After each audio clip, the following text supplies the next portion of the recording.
অতি সত্বর সাত কলেজের এই যে সংকট, সেই সংকটের সমাধান করতে হবে।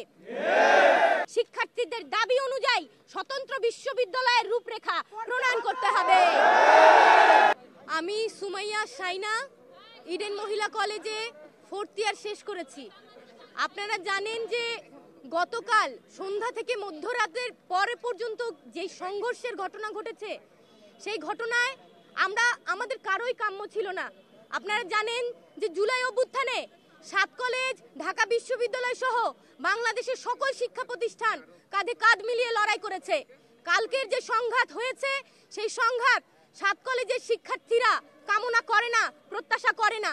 তারই প্রেক্ষিতে আজকে আমাদের এই সংবাদ সম্মেলনে উপস্থিত সকলকে শুভেচ্ছা জানিয়ে আজকে সংবাদ সম্মেলন আমরা শুরু করছি।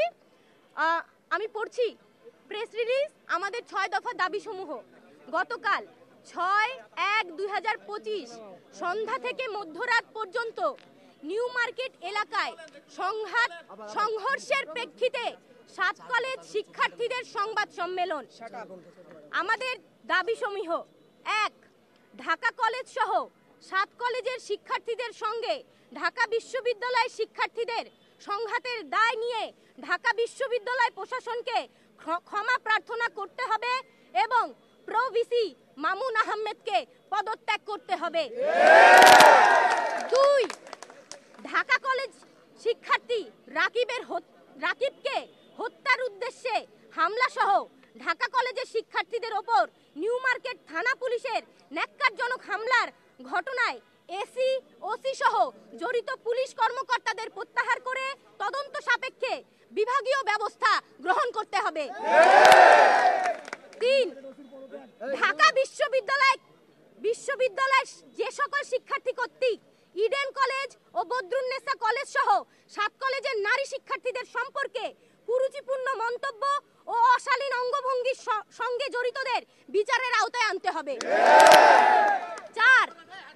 ঢাকা বিশ্ববিদ্যালয়ের সাথে 7 কলেজের একাডেমিক এবং প্রশাসনিক সম্পর্কের চূড়ান্ত অবসান ঘটিয়ে 24 ঘন্টার মধ্যে বাতিল করে শিক্ষার্থীদের দাবি অনুযায়ী স্বতন্ত্র বিশ্ববিদ্যালয়ের রূপরেখা প্রণয়ন করতে হবে। 5. উদ্বুদ্ধ পরিস্থিতি সমাধানের জন্য প্রধান উপদেষ্টা, শিক্ষার্থী উপদেষ্টা নাহিদ ইসলাম, ইউজিসির সদস্য এবং ঢাবির ভিসির সমন্বয়ে 7 কলেজের শিক্ষার্থীদের প্রতিনিধি টিমের সাথে তাৎক্ষণিক উচ্চ পর্যায়ের মিটিংয়ের মাধ্যমে এই ঘটনার সমাধান করতে হবে। 6. ঢাকা বিশ্ববিদ্যালয়ের সংশ্লিষ্ট এরিয়াতে সিটি কর্পোরেশনের জনসাধারণের জন্য উন্মুক্ত করে দিতে হবে। আপনারা জানেন 7 কলেজ 2017 সালের পর থেকে অধিভুক্ত হওয়ার পর থেকে 7 কলেজের শিক্ষার্থীরা বারে রাস্তায় নেমেছে, বলেছে আমাদের সংকট নিরসন করেন। আমরা বারবার বলেছি এই যে শিক্ষার্থীকে বারে মুখোমুখি দাঁড় না করিয়ে এই সংঘাত না তৈরি করে এই বিষয়টির একটা সৃজনশীল সমাধান আপনারা দেন, কিন্তু এই সৃজনশীল সমাধান যতদিন পর্যন্ত দেওয়া না হবে এই সংঘর্ষ কিন্তু চলতেই থাকবে। এই কথা কিন্তু আমরা স্পষ্টভাবে বলে দিতে চাই। তাই আমরা বলছি অতি সত্বর 7 কলেজের এই যে সংকট, সেই সংকটের সমাধান করতে হবে।